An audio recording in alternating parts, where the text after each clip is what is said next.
আসন্ন ত্রয়োদশ জাতীয় সংসদ নির্বাচনকে কেন্দ্র করে ঢাকা-৯ আসনে একটি ইতিবাচক ও আশাব্যঞ্জক রাজনৈতিক বার্তা সামনে এসেছে।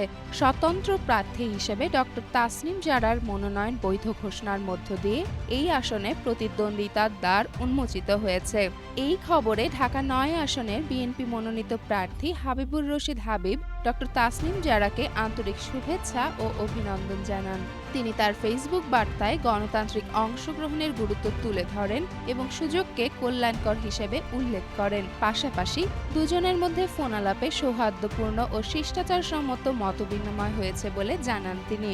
ভিন্ন রাজনৈতিক অবস্থান সত্ত্বেও শান্তিপূর্ণ, সুষ্ঠু ও গ্রহণযোগ্য নির্বাচন আয়োজনের বিষয়ে তাদের ঐক্যমত্য গণতন্ত্রের সৌন্দর্যকে আরও দৃঢ় করে। সকল প্রার্থীর দায়িত্বশীল ভূমিকায় ঢাকা-৯ আসনে একটি আধুনিক ও জনবান্ধব ভবিষ্যৎ গঠনের প্রত্যাশাই ফুটে ওঠে এই ঘটনায়। চেমন ফারিয়া, জনকণ্ঠ।